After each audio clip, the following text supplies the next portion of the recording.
Berikan tepuk tangan bagi Tuhan. Haleluya. Sebelum duduk, berikan selamat Paskah kepada saudara sekitar kita. Cukup dengan melambaikan tangan, jangan salaman. Selamat Paskah untuk kita semua. Silakan duduk, saudara yang kasih. Shalom, saudara yang kasih. Khotbah saya hari ini saya beri judul, ada hari esok untuk kita. Siapa yang percaya kita semua punya hari esok yang luar biasa? Oh, berikan tepuk tangan bagi Tuhan. Haleluya. Mari kita baca Wahyu pasal 1 ayat 4 sampai ayat 8. Wahyu pasal 1 ayat 4 sampai 8. Saya akan bacakan. Dari Yohanes kepada ketujuh jemaat yang ada di Asia Kecil. Kasih karunia dan damai sejahtera menyertai kamu dari Dia yang ada dan yang sudah ada dan yang akan datang. Dan dari ketujuh roh yang ada di hadapan tahtanya, dan dari Yesus Kristus saksi yang setia, yang pertama bangkit dari antara orang mati, dan yang berkuasa atas raja-raja di bumi ini. Bagi Dia yang mengasihi kita dan telah melepaskan kita dari dosa kita oleh darahnya, dan yang telah membuat kita menjadi suatu kerajaan, menjadi imam-imam bagi Allah Bapanya. Bagi Dialah kemuliaan dan kuasa sampai selama-lamanya. Amin. Lihatlah, Ia datang dengan awan-awan dan setiap mata akan melihat Dia. Juga mereka yang telah menikam Dia. Dan semua bangsa di bumi akan meratapi Dia. Ya amin. Aku adalah Alfa dan Omega, firman Tuhan Allah, yang ada dan yang sudah ada dan yang akan datang, yang maha kuasa. Katakan, amin. Saudara, dari perikop yang kita baca tadi, kita mendapati sekurang-kurangnya ada 3 kebenaran yang luar biasa yang ada di dalamnya. Apa saja ketiga kebenaran itu? Kebenaran pertama, bahwa Allah kita yang kita sembah adalah Allah Tritunggal yang memberikan kasih karunia dan damai sejahteranya kepada kita. Saudara, dalam Wahyu 1 ayat 4 sampai ayat 5a, saya akan bacakan ulang. Dari Yohanes kepada ketujuh jemaat yang ada di Asia Kecil. Perhatikan, kasih karunia dan damai sejahtera menyertai kamu. Siapa yang tahu kasih karunia dan damai sejahtera menyertai kita? Yang tahu angkat tangan. Katakan, kasih karunia dan damai sejahtera menyertai saya. Dari siapa? Dari Dia yang ada, yang sudah ada dan yang akan datang. Dari siapa lagi? Dari ketujuh roh yang ada di hadapan tahtanya. Dari siapa lagi? Dan dari Yesus Kristus, saksi yang setia, yang pertama bangkit dari antara orang mati, dan yang berkuasa atas raja-raja di bumi ini. Saudara, luar biasa. Allah yang kita sembah, Allah Tritunggal, memberikan kasih karunia, anugerahnya kepada kita, dan damai sejahteranya kepada kita.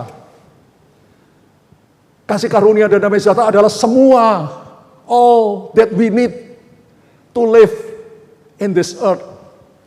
Kasih karunia atau grace atau anugerah dan damai sejahtera adalah semua yang kita butuhkan untuk hidup sebagai anak Tuhan yang berkemenangan di bumi ini. Saudara, kasih karunia dan anugerah itu diberikan oleh siapa? Dari Dia yang ada, yang sudah ada, dan yang akan datang. Itu adalah Allah Bapa. Dan dari ketujuh roh yang ada di hadapan tahta Allah Bapa, itu Roh Kudus. Dan dari Yesus Kristus, saksi Allah yang setia. Mari kita lihat satu persatu, saudara. Pertama tentang Allah Bapa. Dari Dia. Saudara, Allah Bapa adalah Allah yang kekal. Katakan, Allah yang kekal. Yang ada now. Dan yang sudah ada di masa lalu dalam kekekalan. Dan yang akan datang juga dalam kekekalan. Saudara, mari kita lihat garis waktu dari kekal sampai kekal. Dulu yang sudah ada itu kekal. Lalu Allah menciptakan waktu. Sekarang kita ada di dalam waktu. Ada hari-hari, bulan-bulan, tahun-tahun. Dan nanti waktu itu akan berlalu di masa yang akan datang.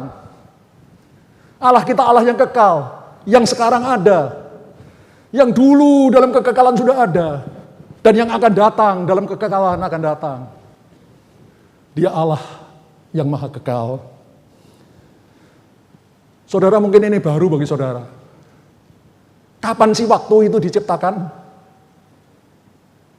Sejak kapan waktu itu ada? Mari kita lihat saudara, Kejadian pasal 1, ayat 1 sampai ayat 5. Saya bacakan. Pada mulanya Allah menciptakan langit dan bumi. Bumi belum berbentuk dan kosong. Gelap gulita menutupi samudra raya. Dan roh Allah melayang-layang di atas permukaan air. Berfirmanlah Allah, jadilah terang, lalu terang itu jadi. Allah melihat bahwa terang itu baik, lalu dipisahkannya terang dari gelap. Perhatikan ayat 5. Dan Allah menamai terang itu siang, dan gelap itu malam. Perhatikan. Jadilah petang, dan jadilah pagi. Itulah hari pertama. The first day. Jadi kapan waktu itu ada? Sejak Allah yang kekal itu menciptakan langit dan bumi ini. Ketika Allah berfirman, jadilah terang. Lalu terang itu jadi dan Allah memisahkan terang itu dari gelap. Dan itulah hari yang pertama. Jadi tidak selamanya ada waktu, saudara. Waktu itu baru ada ketika Allah menciptakan langit dan bumi ini. Dan kapan waktu itu akan berakhir? Akan berakhir ketika langit dan bumi ini lenyap. Mari kita baca Wahyu 21 ayat 1 sampai ayat 3. Lalu aku melihat langit yang baru dan bumi yang baru. Sebab, perhatikan, langit yang pertama dan bumi yang pertama telah berlalu. Dan laut pun tidak ada lagi. Dan aku melihat kota yang kudus, Yerusalem yang baru turun dari surga dari Allah. Yang berhias bagaikan pengantin perempuan yang berdandan untuk suaminya. Lalu aku mendengar suara yang nyaring dari tahta itu berkata, lihatlah, kemah Allah ada di tengah-tengah manusia. Dan dia akan diam bersama-sama dengan mereka. Mereka akan menjadi umatnya dan ia akan menjadi Allah mereka. Saudara, jadi sekali lagi, sejak Allah menciptakan langit dan bumi ini, maka mulai ada waktu, itulah hari yang pertama. Dan seterusnya, hari kedua, hari ketiga, dan seterusnya sampai hari kesekian. Tapi nanti, langit dan bumi yang kita injak ini, yang lama, akan lenyap. Dan dengan lenyapnya langit dan bumi yang lama ini, maka waktu pun akan berakhir. Dan Allah akan menciptakan langit dan bumi yang baru. Lalu kota kudus Yerusalem akan turun dari surga dari Allah ke atas bumi yang baru. Dan sejak itu Allah akan tinggal bersama dengan manusia. Dan kita masuk di dalam kekekalan. Dari kekekalan sampai kekekalan. Allah yang kita sembah adalah Allah yang kekal. Dari kekal sampai kekal. Dan karena nanti setelah langit dan bumi ini lenyap, maka kalau kita masuk di dalam neraka, berapa lama? Selama-lamanya kekal. Kalau kita masuk surga berapa lama? Selama-lamanya kekal. Karena itu saudara, saya dengan segenap hati mengajak kita semua. Mari dalam masa hidup kita yang singkat di bumi ini. Musa berkata 70 tahun, kalau kuat 80 tahun. Dan kebanggaannya adalah kesukaran dan penderitaan. Berlalunya buru-buru dia melanginyap. Mari dalam masa hidup kita yang singkat di bumi ini, kita gunakan dengan sungguh-sungguh untuk melakukan kehendak Allah. Supaya kelak kita berakhir dalam kekekalan, kebahagiaan yang kekal di surga selama-lamanya. Karena sudah tidak ada waktu lagi. No more time. No time anymore. It is finished. Semuanya sudah selesai. Saudara, kasih karunia atau anugerah dan damai sejahtera diberikan dari Dia, Allah Bapa. Dan dari siapa lagi? Dari ketujuh roh yang ada di depan tahta Allah. Itulah Roh Kudus. Saudara, kalau dikatakan tujuh roh Allah, itu maksudnya kesempurnaan Roh Kudus. Karena angka 7 itu angka sempurna, angkanya Allah. Allah menciptakan langit dan bumi selama 6 hari. Lalu pada hari yang ke-7, Allah beristirahat. Dan Allah menguduskan, memberkati hari yang ke-7 itu, hari Sabat. Karena itu, angka 7 di Alkitab, itu seringkali diartikan sebagai kesempurnaan Allah. Dan di sini, 7 roh Allah juga bicara tentang kesempurnaan Roh Kudus, roh Allah. Dan 7 roh Allah itu juga diartikan sebagai pelayanan Roh Kudus kepada jemaatnya, kepada kita semua. Di dalam Yesaya pasal 1, ayat 2 sampai ayat 3a, di sana dituliskan, Roh Tuhan ada padanya, roh hikmat dan pengertian, dalam bahasa Inggris roh hikmat dan roh pengertian, roh nasihat dan roh keperkasaan, roh pengenalan dan roh takut akan Tuhan. Jadi ke-7 roh Allah ini bicara tentang kesempurnaan Roh Kudus. Kesempurnaan Allah Roh Kudus. Juga bicara tentang pelayanan Roh Kudus kepada kita, jemaatnya.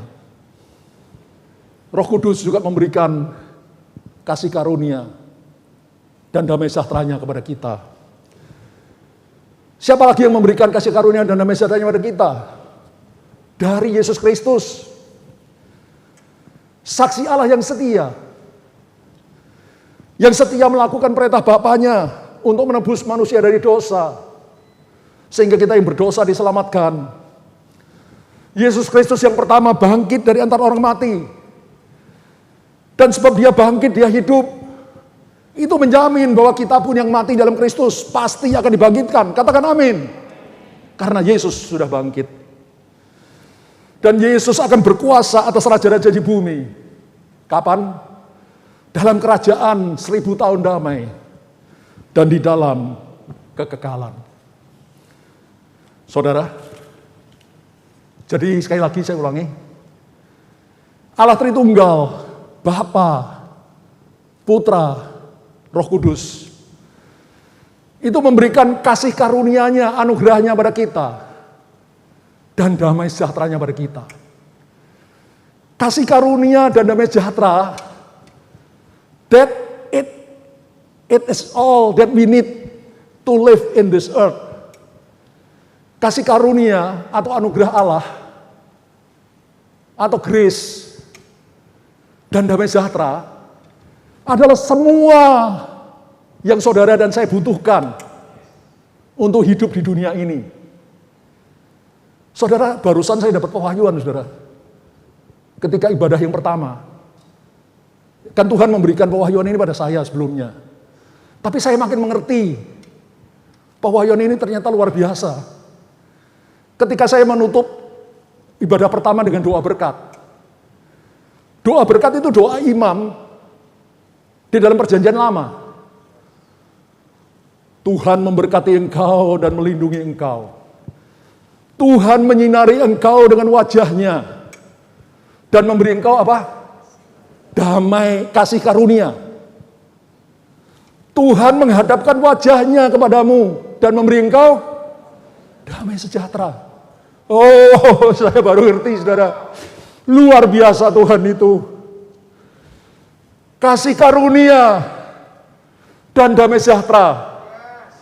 Itu sungguh-sungguh semua yang kita butuhkan dalam hidup ini ada di dalam kasih karunia Allah dan damai sejahtera Allah, sehingga kita bisa hidup berkemenangan. Berikan tepuk tangan bagi Tuhan. Kasih karunia adalah kehadiran dan kasih Allah melalui pengorbanan Yesus di atas kayu salib, di mana kasih karunia Allah itu diberikan kepada kita orang percaya oleh Roh Kudus Allah. Saya ulangi, kasih karunia atau anugerah Allah atau grace dalam bahasa Inggris adalah kehadiran Allah dan kasih Allah yang kita terima oleh pengorbanan Kristus di atas kayu salib. Kasih karunia Allah, anugerah Allah itu diberikan kepada kita oleh Roh Kudus-Nya.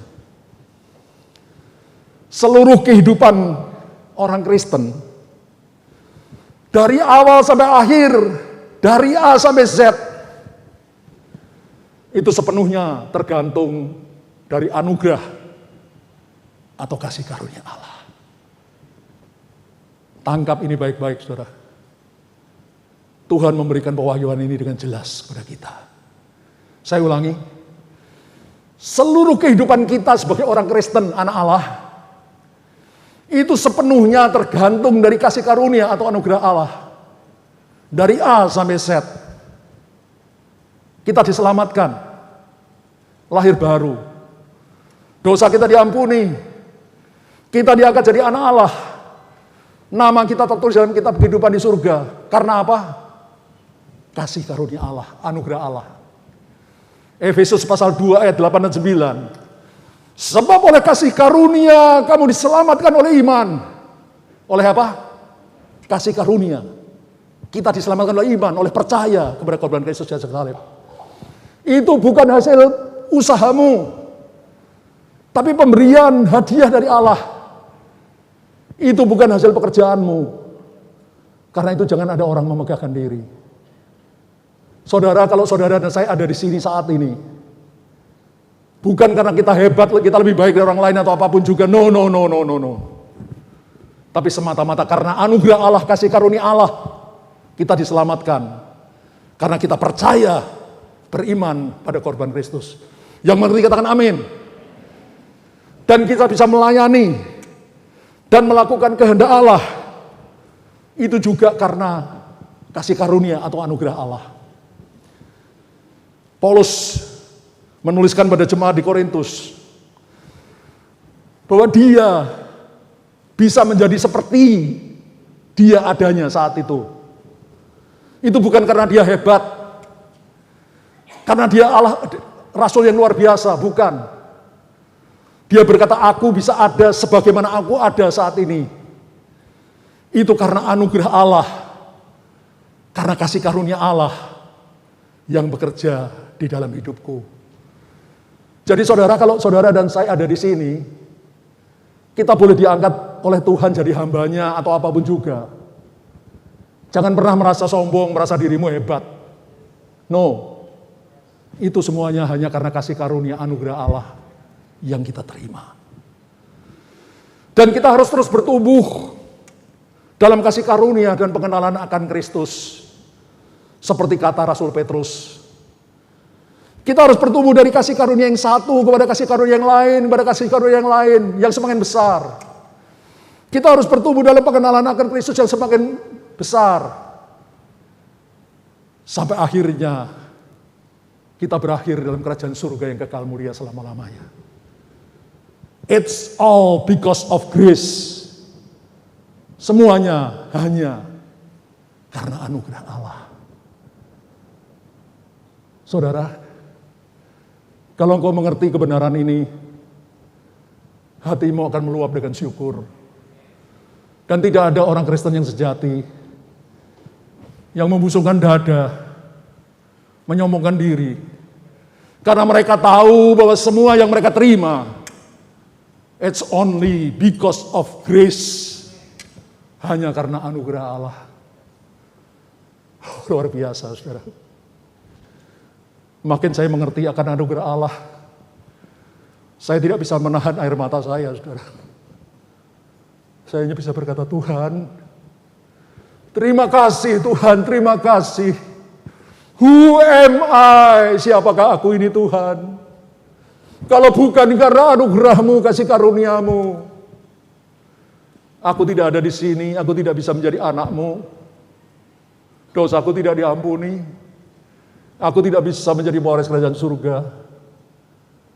Dan aku tidak bisa kau pakai jadi alat di dalam tanganmu. Karena semuanya hanya oleh anugerah-Mu. Kita bertumbuh dari kasih karunia yang satu pada kasih karunia yang lain yang semakin besar. Sampai akhirnya kita masuk dalam surga yang kekal mulia selama-lamanya. Hanya karena anugerah kasih karunia Allah. Yang mengerti berikan tepuk tangan yang dahsyat bagi dia. Selain kasih karunia, Tuhan memberikan damai sejahteranya kepada kita. Damai sejahtera ini dalam bahasa Ibrani adalah shalom. Damai sejahtera bukan saja berarti tidak ada peperangan. Bukan saja tidak ada masalah, tidak ada pertentangan, tidak ada persoalan. Tapi damai sejahtera juga bicara tentang keserasian, keutuhan, kebaikan, kesejahteraan, keberhasilan dalam berbagai bidang kehidupan. Allah yang kita sembah menciptakan langit dan bumi ini dengan penuh damai sejahtera. Setelah dalam waktu 6 hari, Allah menciptakan langit dan bumi ini.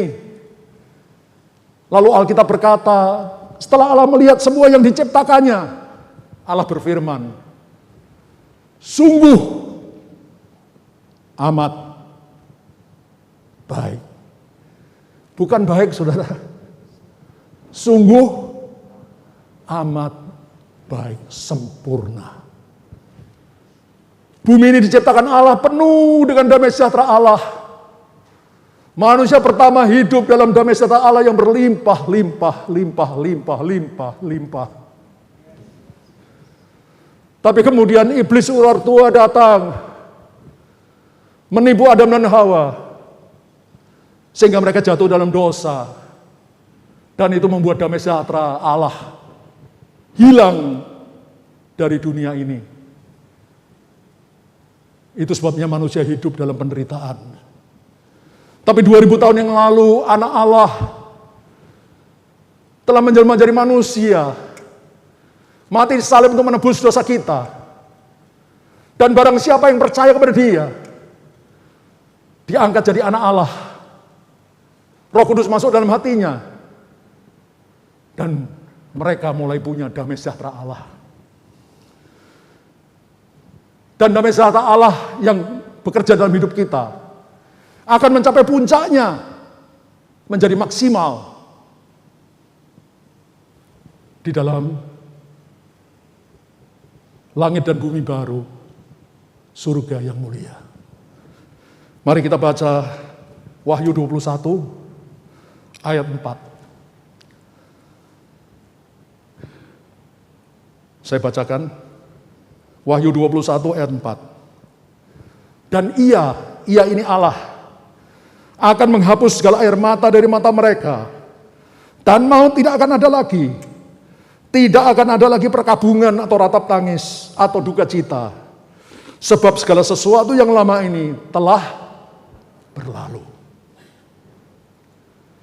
Saudara, kelak di surga yang mulia, di langit dan bumi baru, maka Allah akan menghapus semua air mata kita.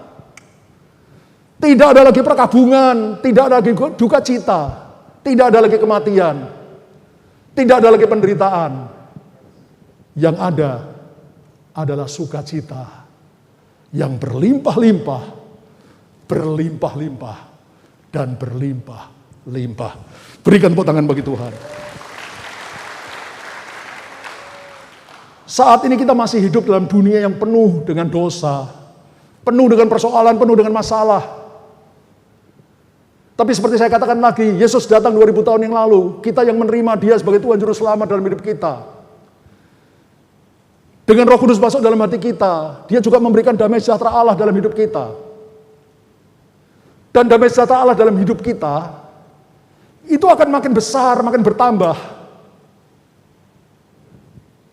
Ketika kita hidup dipimpin oleh Roh Kudus Allah. Siapa yang mau punya damai sejahtera Allah dalam hidupnya? Katakan, saya harus hidup dipimpin Roh Kudus. Saudara, seperti saya ajarkan ratusan kali, setiap hari kalau kita bersaat teduh, setelah berdoa memuji menyembah Tuhan, kita baca Alkitab, kita renungkan, kita simpan dalam hati lalu kita lakukan dalam hidup.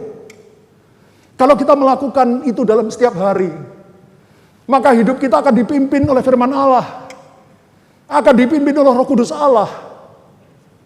Dan dengan itu, maka buah roh akan keluar dari hidup kita. Saudara, Alkitab ini kalau kita ngerti, semuanya saling berkait, saudara. Luar biasa, Alkitab ini makin saya mengerti, saya hanya bisa terkagum-kagum.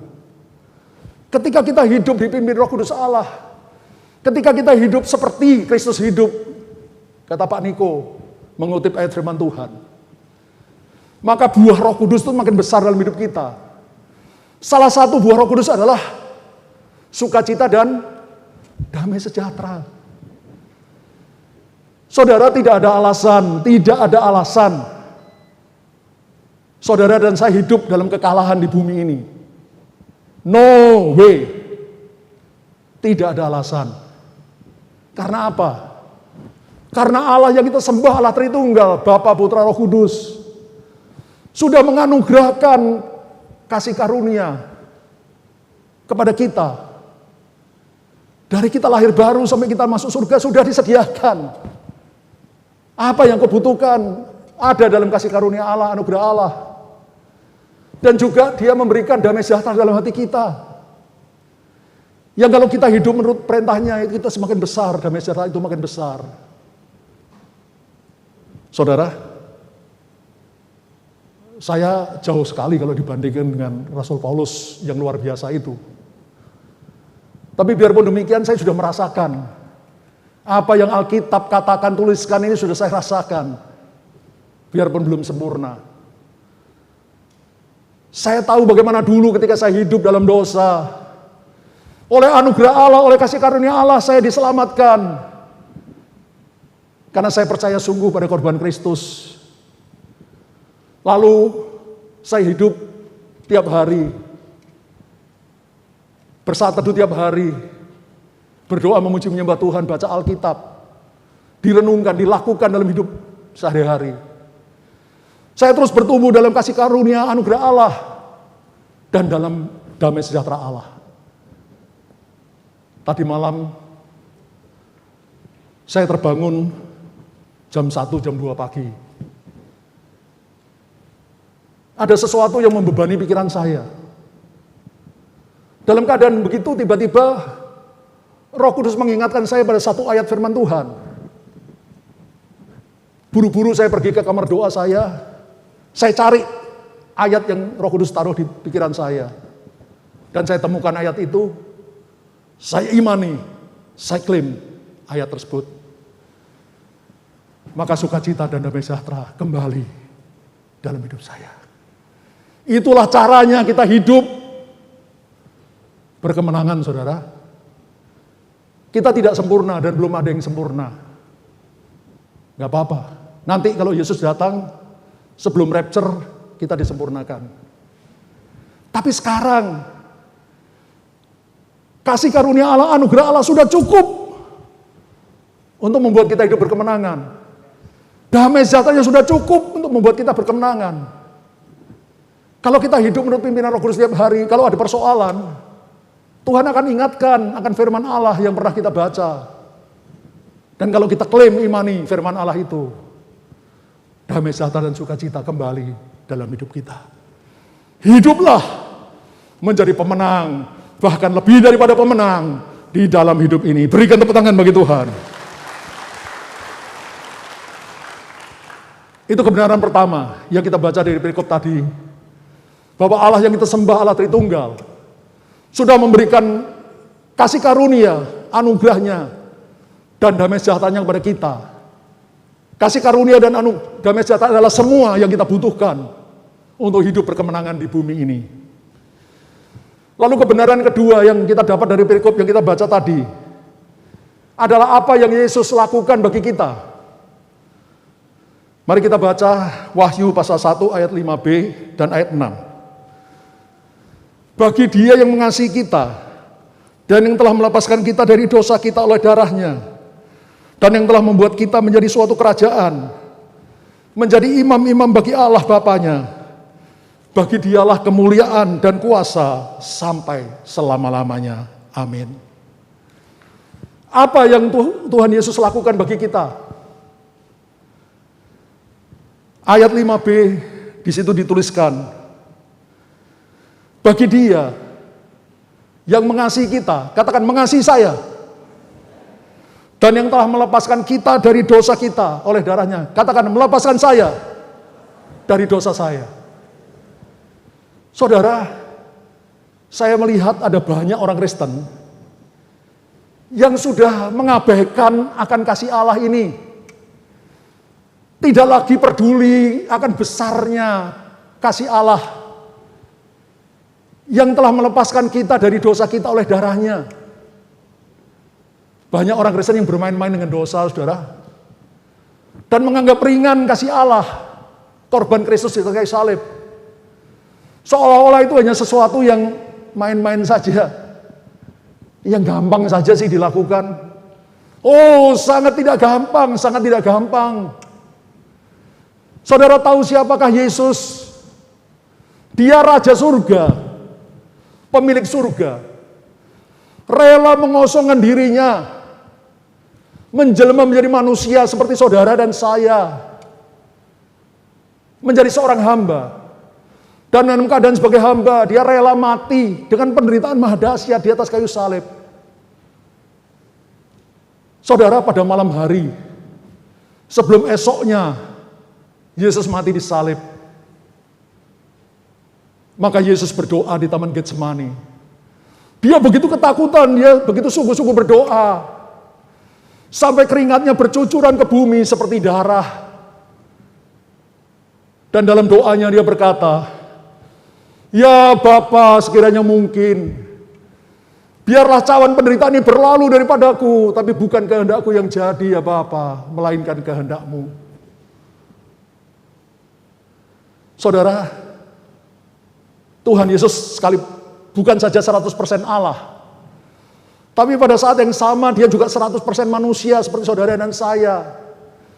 Ketika esok harinya Tuhan Yesus tahu bahwa dia akan mati di salib dengan penderitaan yang luar biasa, berjam-jam tergantung dengan sangat penuh kesakitan di atas kayu salib, dengan luka di sekujur tubuhnya dari batok kepala, tangan kakinya dipaku, punggungnya hancur oleh cambuk serdadu Romawi. Di bagian dalam tubuhnya ada cairan yang menekan jantungnya. Sehingga Tuhan Yesus seperti orang terkena serangan jantung. Saudara mungkin pernah terkena serangan jantung. Itu jantung kita seperti diremas-remas, saudara. Dia mengalami kehausan yang sangat dahsyat sehingga lidahnya seperti melekat di langit-langit mulutnya. Dan dalam keadaan seperti itu, di puncak penderitaannya, Allah Bapanya yang sangat mengasihi dia, yang tidak pernah berpisah dengan Yesus. Yesus berkata, "Bapa dan aku adalah satu." Tapi di puncak penderitaannya di kayu salib, Bapa yang melihat tubuh anaknya berlumur dengan dosa seisi dunia, termasuk dosa saudara dan saya. Bapa yang Maha Kudus tidak bisa melihat tubuh anaknya yang berlumuran dosa seisi dunia. Sehingga Bapa harus memalingkan wajahnya. Sehingga Tuhan Yesus di puncak penderitaannya harus berseru, "Eli, Eli, lama sabatani, ya Allahku, ya Allahku, mengapa Engkau meninggalkan aku?" Saudara, kalau di puncak penderitaan kita, ada orang yang sangat kita kasih di samping kita, itu sedikit atau banyak mengurangi penderitaan kita. Tapi kalau justru di puncak penderitaan kita, kekasih kita meninggalkan kita, rasakan sakitnya, saudara. Bayangkan rasa sakit yang Tuhan Yesus derita. Puluhan tahun yang lalu, tangan kiri saya patah tulangnya, saudara. sehingga harus dioperasi, diberi pen, dipasang plat, lalu disekrup. Ketika saya sadar dari pembiusan, rasa sakitnya itu luar biasa. Itu rasa sakit yang paling sakit yang saya rasakan sepanjang umur hidup saya. Tulang saya yang di bekas operasi itu sakit sekali, saudara, seperti cengkeram luar biasa. Saya mengalami demam tinggi, sehingga mulut saya ini kering. Lidah saya melekat di langit-langit mulut saya. Saya sangat kesakitan. Tapi puji Tuhan waktu itu kekasih saya, istri yang saya kasih ada di samping saya. Dia mengusap-usap saya, menghibur saya. Dan ketika saya merengek-rengek, minta minum, istri saya bilang sama suster, "Sus, boleh diberi minum?" Suster berkata, "Tidak boleh. Maaf, sampai buang angin, baru boleh diberi minum." Tapi kemudian suster mengajar kepada istri saya untuk mengambil kapas, dicelup dalam air, diperas, lalu kapas basah dioleskan di bibir saya. Sekalipun saat itu saya sangat-sangat menderita kesakitan, demam tinggi, sangat kehausan. Tapi karena kekasih saya ada di samping saya, itu sangat-sangat menolong saya.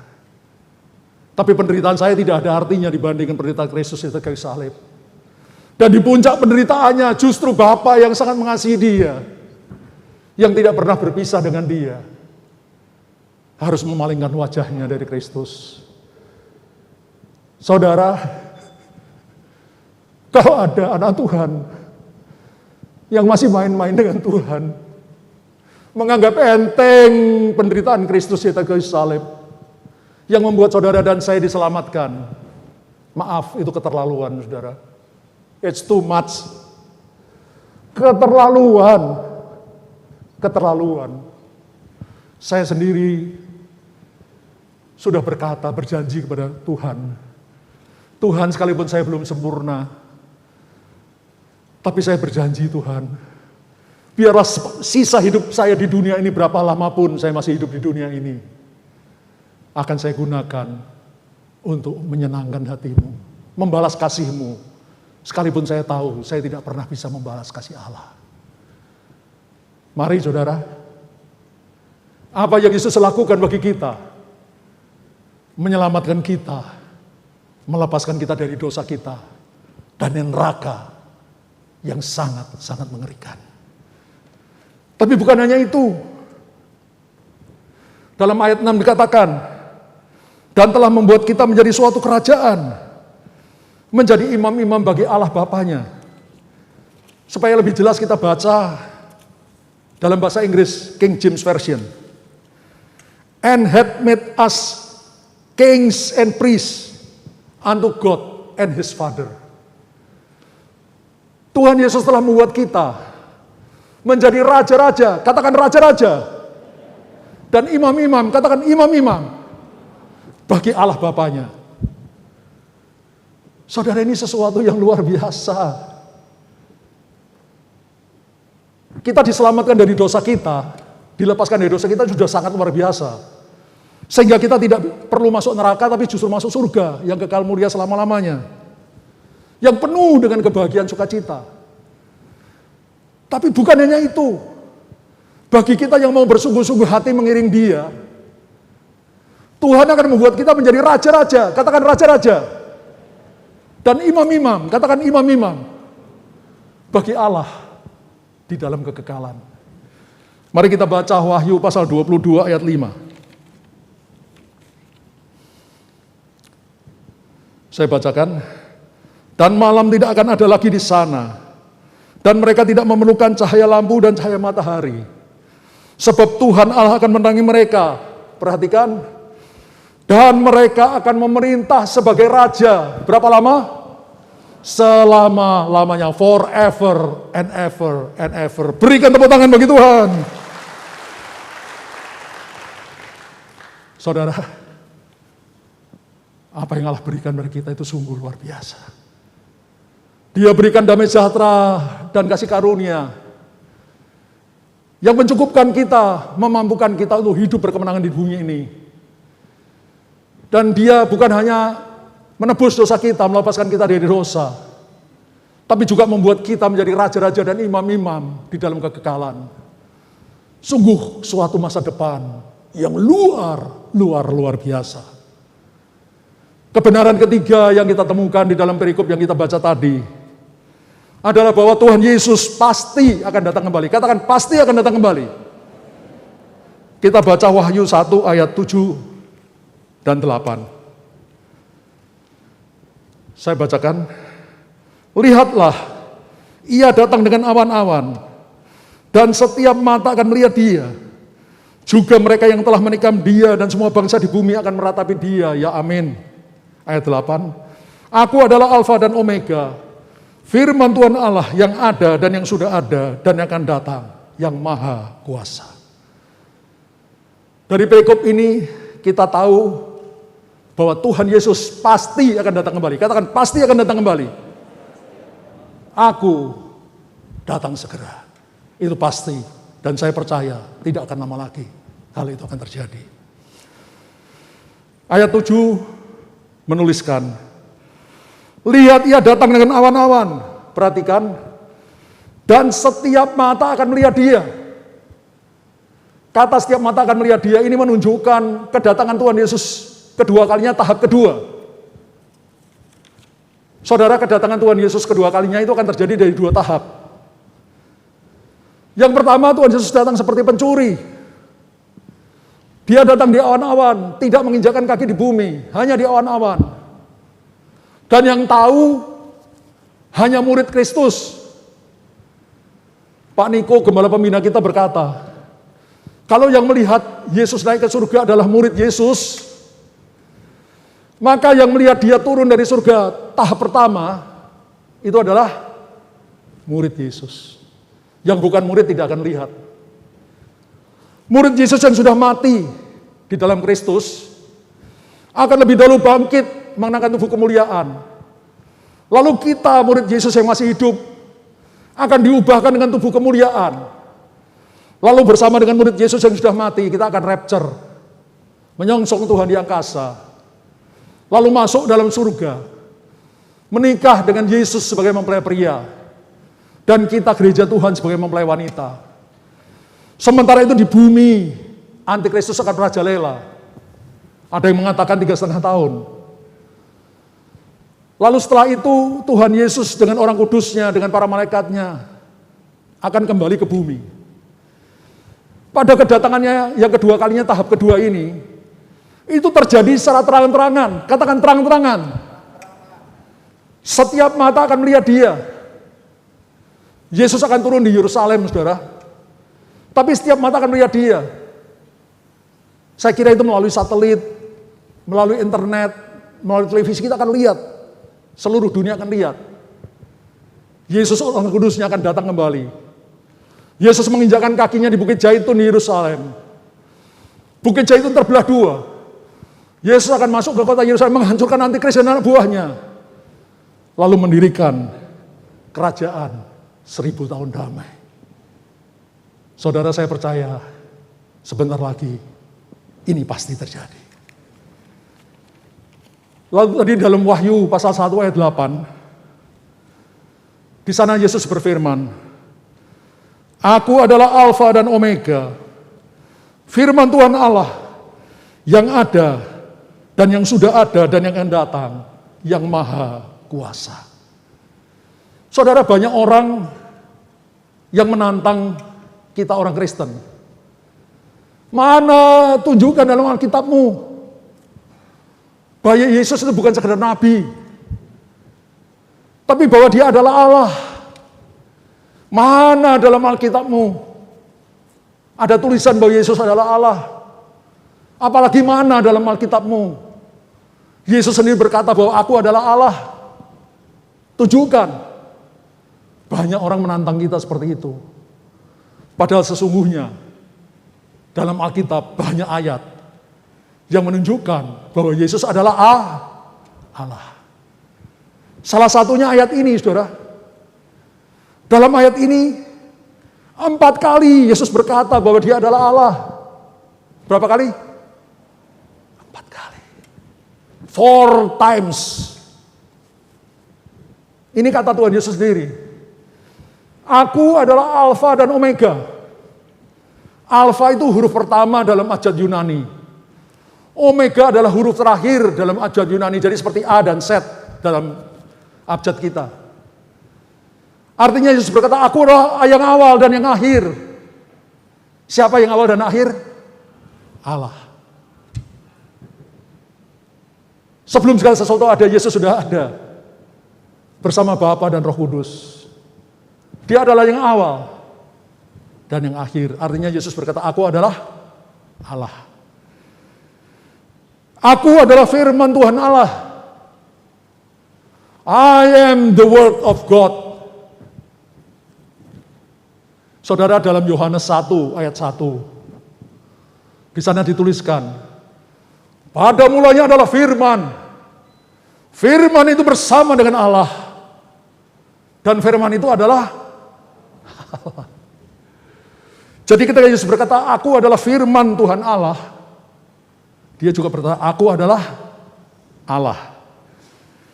Yang ada, yang sudah ada, dan akan datang seperti Bapa. Tadi kan kita baca dari ayat pertama tadi, ayat 4 tadi. Kasih karunia dan damai sejahtera diberikan oleh Dia yang ada, yang sudah ada dalam kekekalan dan yang akan datang. Itu Allah yang kekal.